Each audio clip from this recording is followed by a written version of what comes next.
Guthrie's mother, which is just a heartbreaking situation. The president, as you all know, spoke directly with Savannah yesterday and told her that the federal government is here to help. Any requests that are made by state and local officials in the search of Miss Guthrie will absolutely be accommodated. I spoke with the FBI directly about that today as well. And our hearts and our prayers are with Savannah and her entire family as they search for her dear mother. I also have a quick scheduling announcement for all of you. Tonight at 7 p.m. during prime time, President Trump, Dr. Oz, and National Design Studio Director Joe Gebbia will officially unveil Trump RX, a state-of-the-art website for American consumers to purchase low-cost prescription drugs. This historic announcement will save millions of Americans their hard-earned money, so make sure to tune in tonight, and we will see all of you in the news media there. President Trump promised to restore law and order to the United States of America, and newly released data proves he is delivering overwhelmingly on this promise. A study from the Council on Criminal Justice shows that the murder rate across America's largest cities plummeted in 2025 to its lowest level since at least 1900. Again, let me repeat, to put this in perspective, this marks the largest single-year drop in murders in recorded history. This dramatic decline is what happens when a president secures the border, fully mobilizes federal law enforcement to arrest violent criminals, and aggressively deports the worst of the worst illegal aliens from our country. The numbers don't lie. Under President Trump in 2025, the FBI increased violent crime arrests by 100% compared to the prior year. The FBI also conducted more than 67,000 arrests from Inauguration Day 2025 to January 20th, 2026, which is 197% more arrests than the same period previously. The FBI also disrupted 1,800 gangs and criminal enterprises, a 210% increase from the year prior. The FBI has arrested 1,700 child predators and more than 300 human traffickers across the country. Since President Trump took office, 6 of the FBI's top 10 most wanted fugitives have been captured. Right here in our nation's capital, where you all live, so you know it well, whether you choose to report it or not, the president's efforts to make D.C. safe and beautiful have worked. As of last week, D.C. homicides were down 62%, motor vehicle theft down 53%, and 2025 had the fewest violent gun crimes of any year of available data in our nation's capital. For more proof that these tough-on-crime efforts are working, look at the president's Make Memphis Safe Again campaign.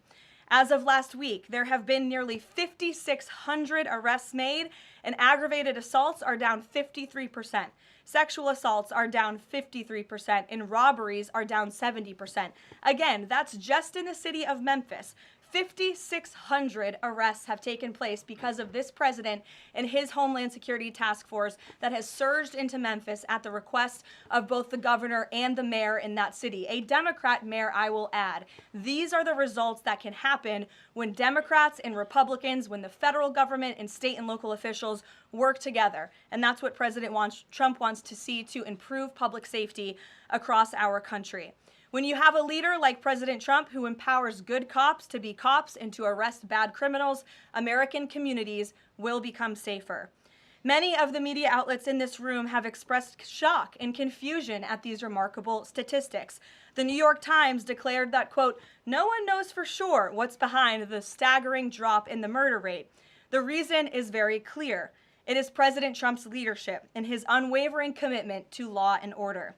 The drop in crime is more proof that all that is required to improve public safety on our streets is a leader with the will to do what is necessary to protect law-abiding American citizens. The terror and chaos that was unleashed under Democrat rule is a choice. It's a choice to put violent criminals ahead of innocent Americans, a choice to force us all to live in fear because of soft-on-crime liberal politicians, prosecutors, and judges who lack the basic willingness to do their jobs and put dangerous people behind bars. On November 5th, 2024, the American people made a resounding choice that they've had enough of that, and that's precisely why they reelected President Trump. So even as Democrats and the liberal media are engaged in hysteria about this administration arresting and deporting violent, criminal, illegal aliens, the undeniable truth is that deporting these individuals is one of the primary reasons why America's streets are safer today than they were 1 year ago when President Trump assumed office. Former President Biden and the Democrats left our borders wide open, and President Trump and the brave men and women of ICE are removing these dangerous criminals. So here are just a few recent examples. Number one, a Venezuelan national and active Tren de Aragua gang member with a rap sheet including homicide, assault, child cruelty, domestic violence, and property damage. This is an individual I can assure you not a single one of you in this room would want in your neighborhood, whether you admit it or not. He entered the U.S. in 2022, and he was released into our country by the Biden administration. He is no longer here, thanks to President Trump. An El Salvadorian national and known MS-13 associate, previously convicted of homicide, conspiracy to commit homicide, and kidnapping, arrested for arson, battery, armed carjacking, and assault. He entered illegally in 2016, was released by the Obama administration, and ICE just arrested him on January 8th, 2026. This example shows you how many criminal illegal aliens have been roaming American streets freely because of a lack of attention to this matter from the previous administration, and President Trump is cleaning up their mess.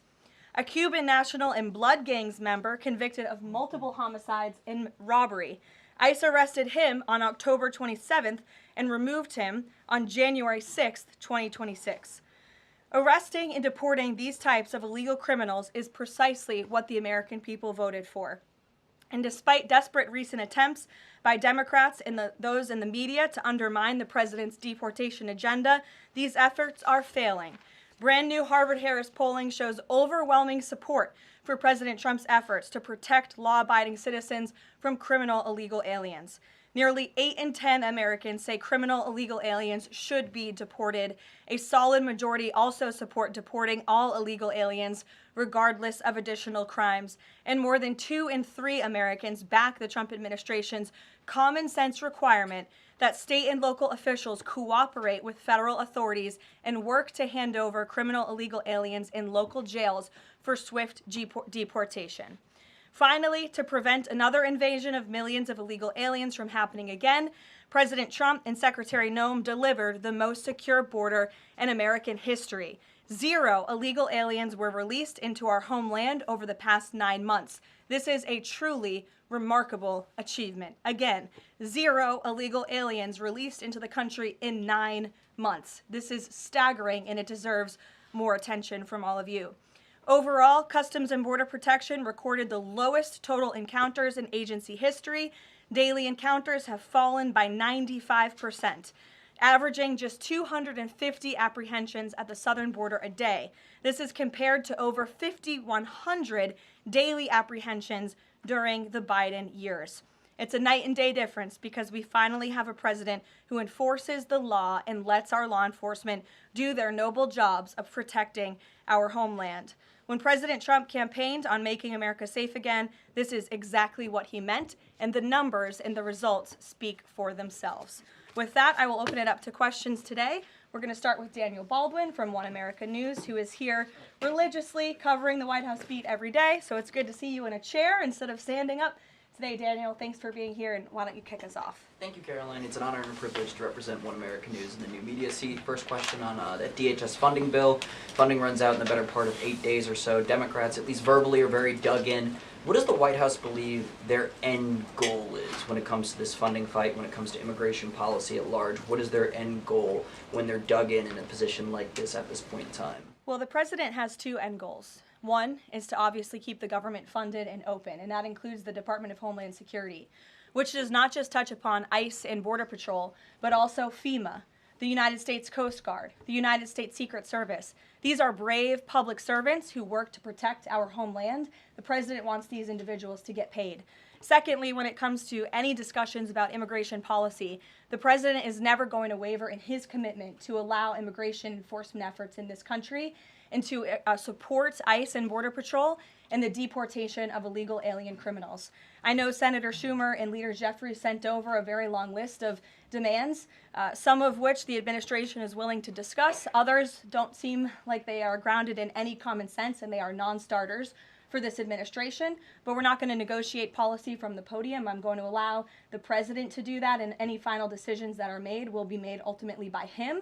But rest assured, he is never going to allow law enforcement in the jobs that they do, the important jobs that they do, to be undermined. And secondly, Karoline, the Department of Homeland Security put out a tweet a better part of an hour ago alleging that an illegal alien was involved in a major car wreck in Indiana, killing 4 people, and they allege that the suspect in question came in under the CBP-1 app under the Biden administration and received a commercial driver's license from the state of Pennsylvania.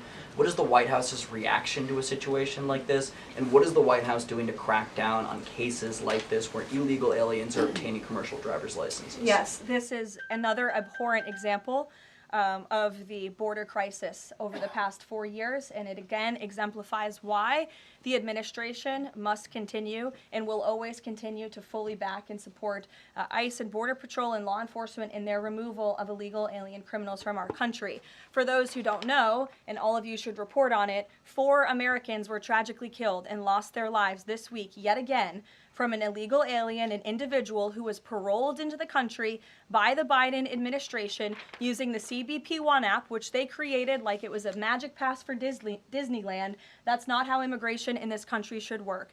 And this illegal alien from Kyrgyzstan was traveling on an Indiana highway, and he failed to brake for a slowed semi-truck in front of him. He swerved into the lane, and he crashed into a van carrying 15 passengers, and 4 people were killed in that crash. This is another tragedy that could have been prevented if not for the wide open borders from the previous administration. That's why we now have a secure border. That's why this administration will continue to deport illegal aliens from our country. Thank you for being here. Garrett. John, thank you for your comments and your prayers for the Guthrie family. I have 2 questions related to the president's interview with NBC yesterday. Sure. At one point in the interview, the president said that he believes states are accumulating the votes for who wins the election.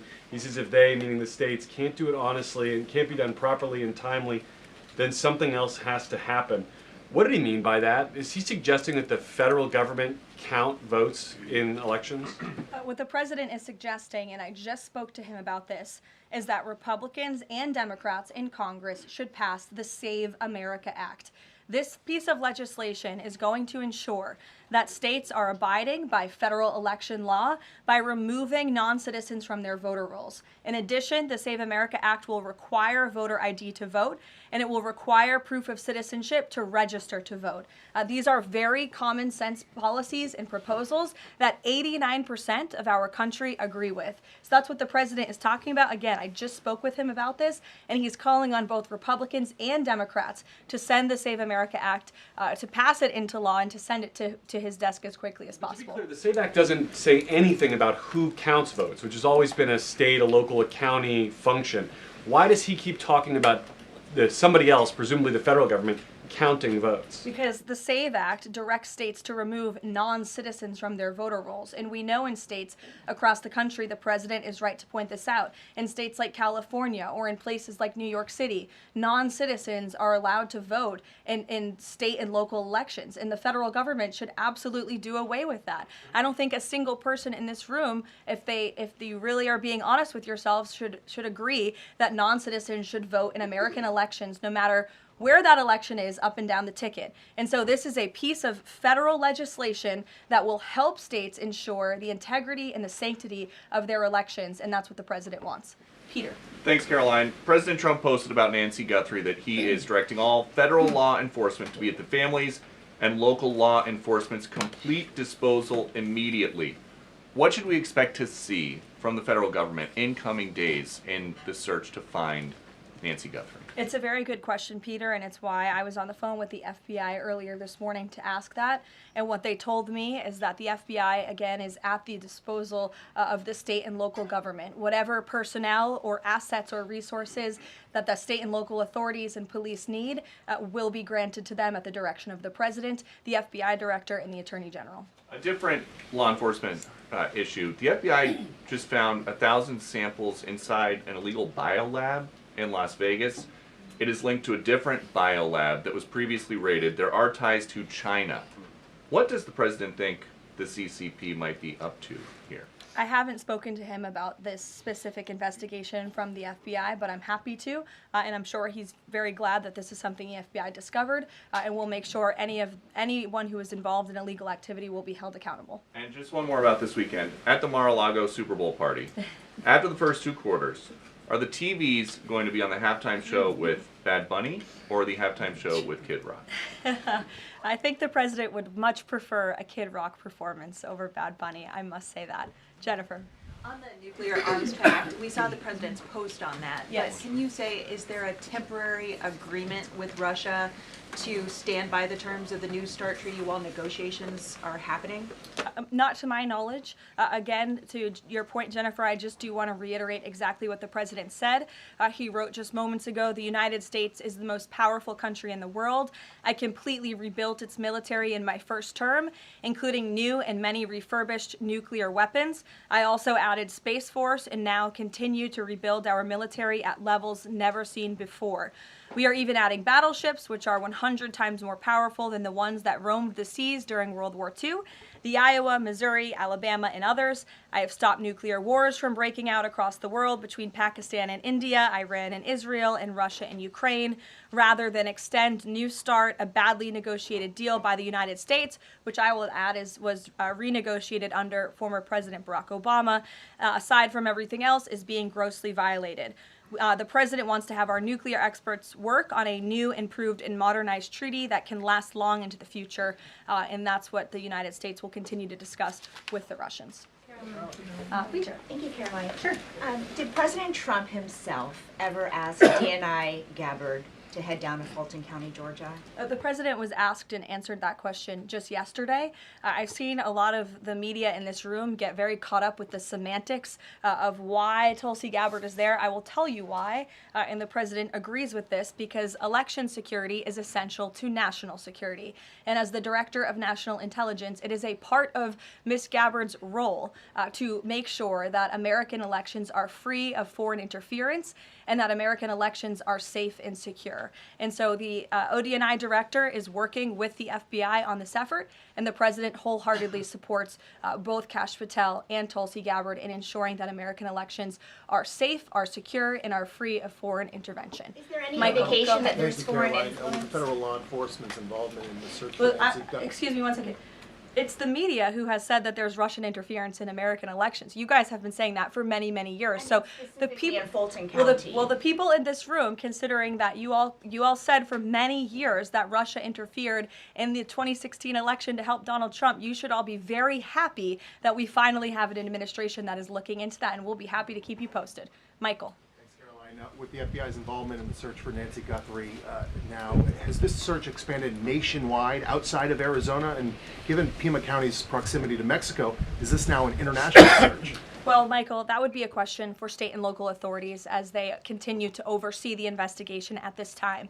Again, the federal government and the FBI have offered any and all resources, but the state and local authorities are still leading the investigation, so I would direct you to them. I'm certainly not in a position to talk about it. One other question, Caroline. Sure. Friday's talks with Iran, they were originally supposed to take place in Turkey. They've now been moved to Oman. Can you tell us the reason for that move? Look, the president, diplomacy is always his first option when it comes to dealing with countries all around the world, whether it's our allies or our adversaries. And so Special Envoy Witkoff and Jared Kushner will be traveling to Oman for those talks tomorrow, and we will see what comes of those. The president is standing by for an update from them. Sure, in the pink. Thank you, Caroline. Cuban leader Miguel Diaz-Canel said today that Cuba would be willing to engage in dialogue with the United States only without pressure, without preconditions, on equal footing and with respect for sovereignty. But his government is denying what President Trump said, that they're all already holding talks. How would you respond to that? I think the fact that the Cuban government is on its last leg and its country is about to collapse, they should be wise in their statements directed towards the President of the United States. But as I just reiterated, the President is always willing to engage in diplomacy, and I believe that's something that is taking place, in fact, with the Cuban government. Yeah, thank you, Caroline. So the Office of Personnel Management released a final rule today that makes it easier to fire government employees who are not doing their job, basically. Does the President believe that there are people in his government still that are not following his agenda? That's a good question. I have not asked him about that. I mean, look, it's a very big government, right? There are thousands of people who work for the federal government here in Washington, D.C. This administration has been very much focused on ensuring that we have an efficient and productive workforce for the American taxpayer.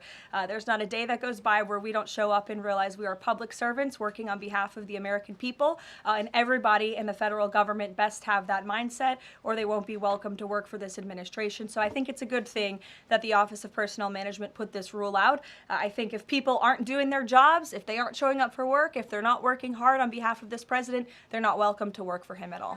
The New York City mayor is dealing with a $12 billion budget deficit. If he texted President Trump, would the president bail him out?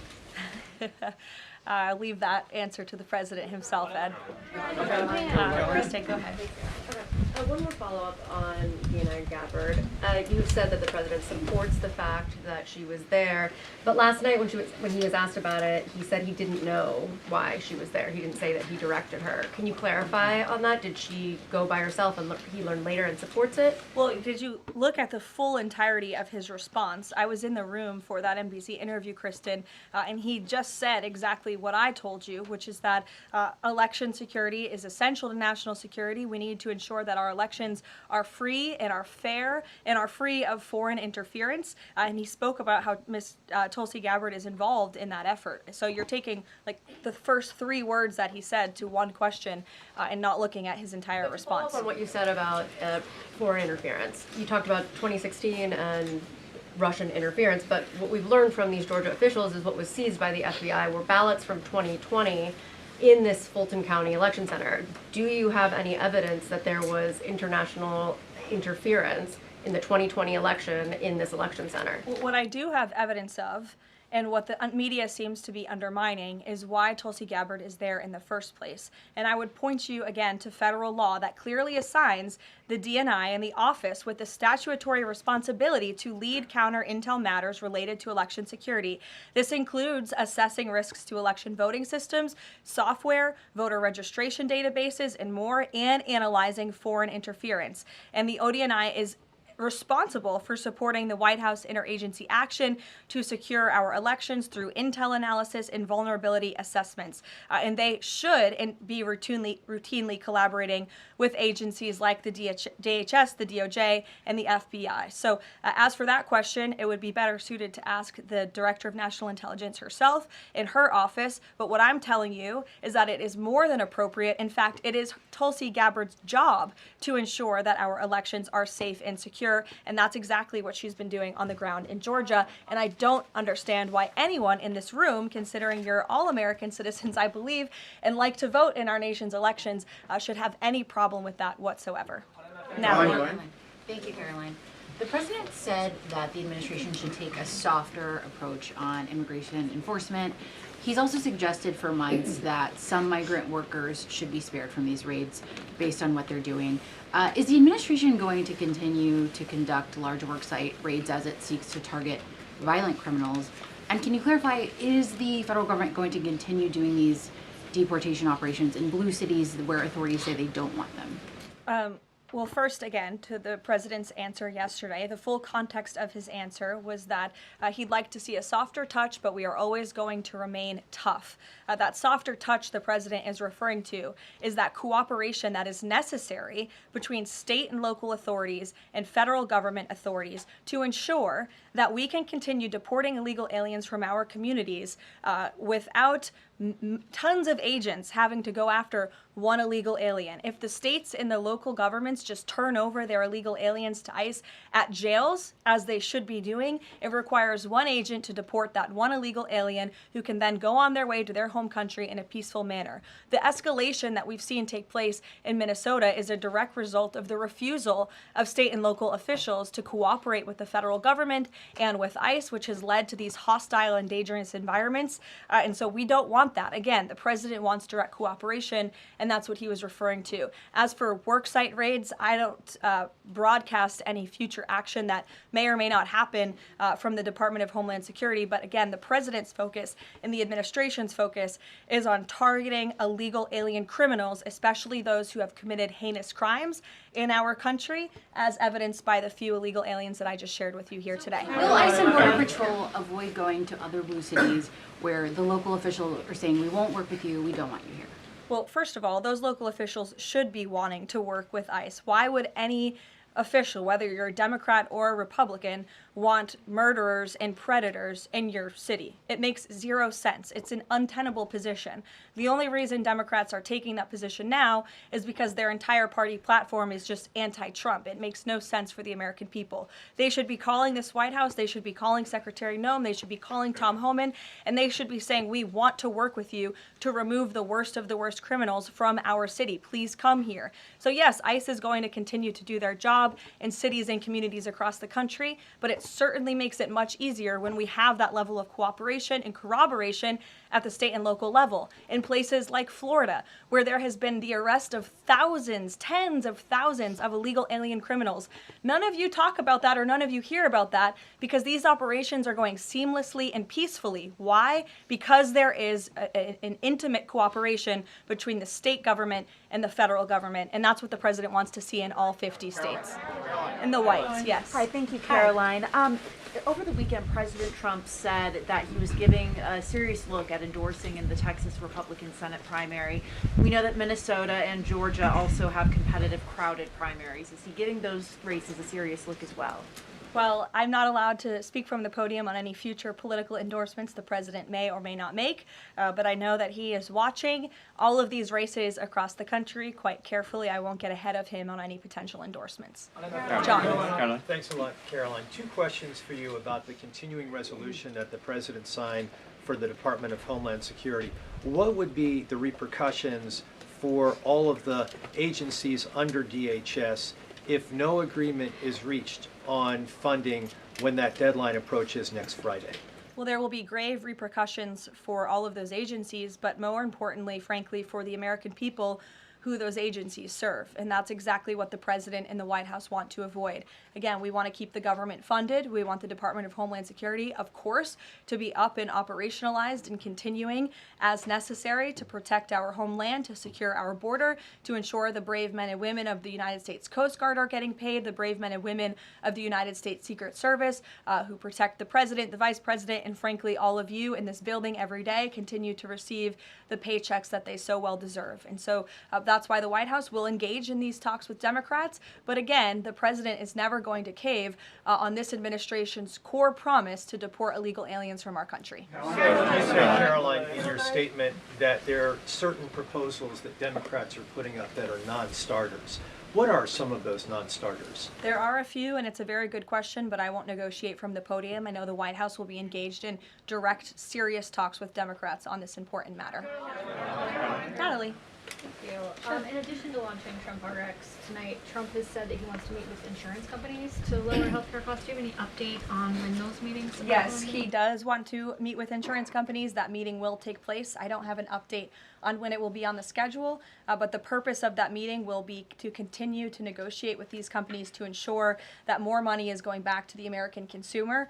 And you're all going to see that on full display tonight at 7 o'clock with the formal launch of Trump RX. I'm telling you, this is going to be a very cool and unique event, so everybody really should tune in. Can you clarify what the president said on the Diego Garcia deal? He said he didn't like it, now again he says he's for it.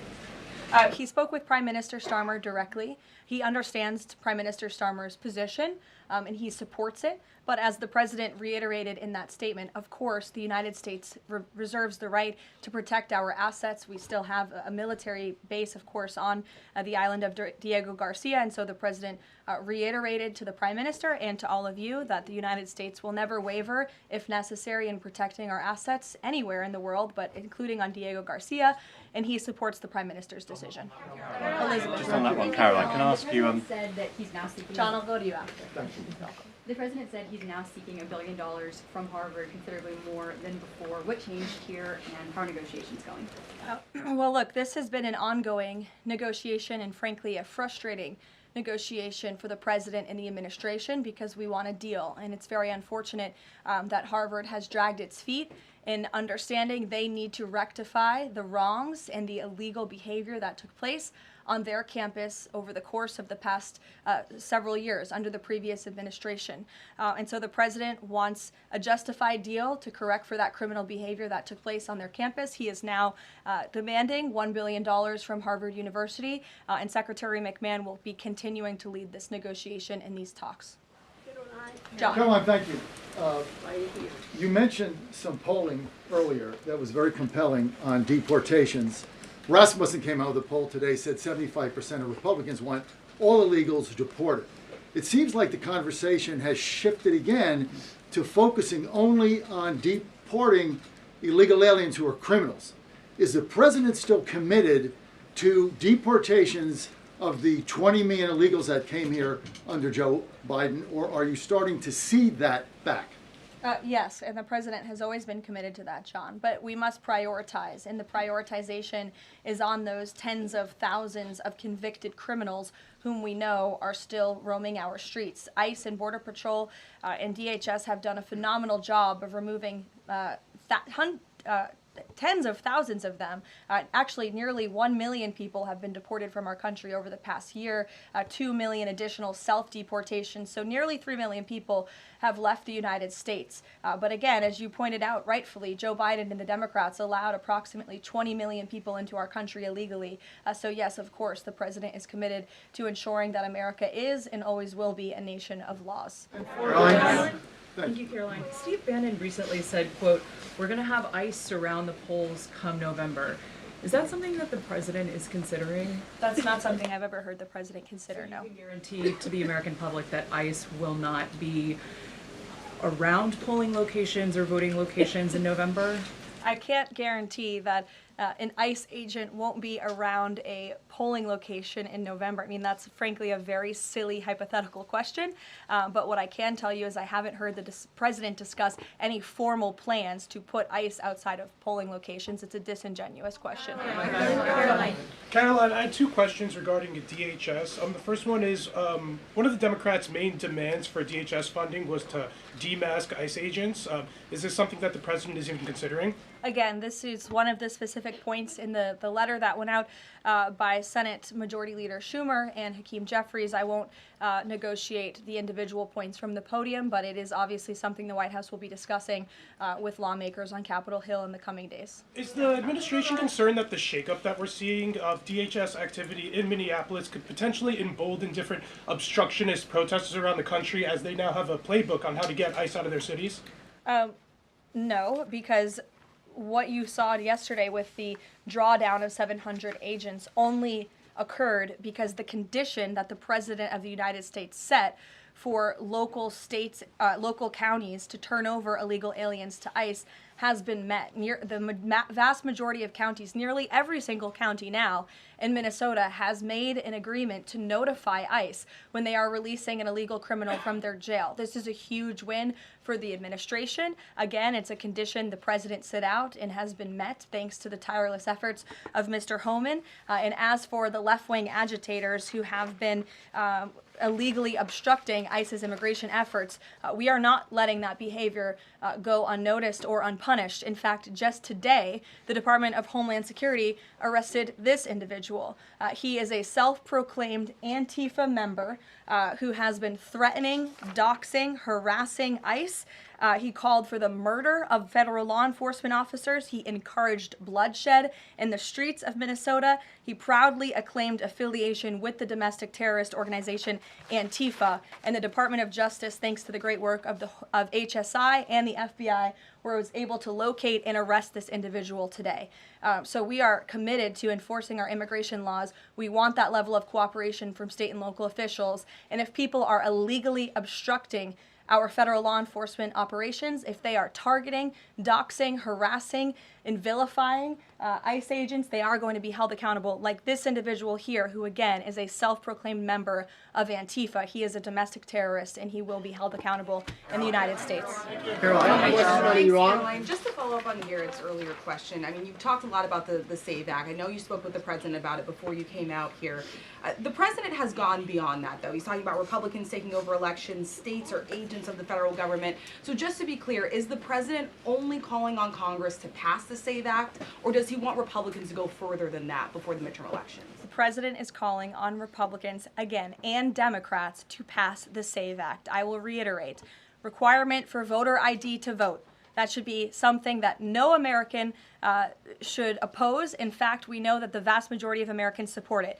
Requiring proof of citizenship to register to vote, which is not hard to do. We should be able to do that in this country. If you want to register to vote in the United States of America, you have to be a citizen in the United States of America. And this piece of federal legislation will direct states to remove non-citizens from the voter rolls. I just had a conversation with the president about it. Thank you, Caroline. I have two questions. Tariffs on South Korea. As you know, President Trump recently mentioned increasing tariffs on South Korea. When will the 25% tariffs increasing on South Korea begin? Secondly, what impact will this have on national security? Sure. I don't have a timeline for you on that, but I will make sure that our trade team here at the White House gets you an answer swiftly and promptly. John. Thank you so much, Caroline. Yesterday, President Trump, in the NBC interview, said that it bothers me that somebody is going after Bill Clinton. That somebody is the House Oversight Chairman, James Comer, a Republican. Why is the president bothered that they're investigating Bill Clinton and his Epstein ties? Look, I think that the president has respect for the former president of the United States, Bill Clinton. He said yesterday himself they've shared a good relationship, and that's what he was reiterating in that NBC interview. Go ahead. Caroline. Can you tell us a little bit about the agenda for tomorrow's talks with the Iranians? What will be the focus of the discussions? Diplomacy moving forward. The president has obviously been quite clear in his demands of the Iranian regime. Zero nuclear capability is something he's been very explicit about, and he wants to see if a deal can be struck. And while these negotiations are taking place, I would remind the Iranian regime that the president has many options at his disposal, aside from diplomacy, as the commander-in-chief of the most powerful military in the history of the world. Take one. Washington Examiner, go ahead. Lynchburg County, Virginia is their local law enforcement is defying the blue government's demand that they no longer cooperate with ICE. There's a lot of red counties that are thumbing their nose at the blue government, blue states leadership, telling them not to cooperate with ICE. Will this administration support those counties in any way? Support them either through legal help or? Absolutely. And if there is a county in this country, whether it's red or blue, that seeks to cooperate with the federal government to remove violent, illegal criminal aliens from their communities, this administration is here to help. You've heard the calls from the president himself on asking Democrats and Republicans across the country to call on the Trump administration to work with them, not against them, in the matter of public safety and securing our homeland. Thank you all very much. You'll hear directly from the president tonight at 7 o'clock, and I hope everybody has a good weekend. Happy Super Bowl weekend. The president has wisely chosen not to make a prediction in Sunday night's game, but as a native girl from New Hampshire, go Patriots. Thank you, guys.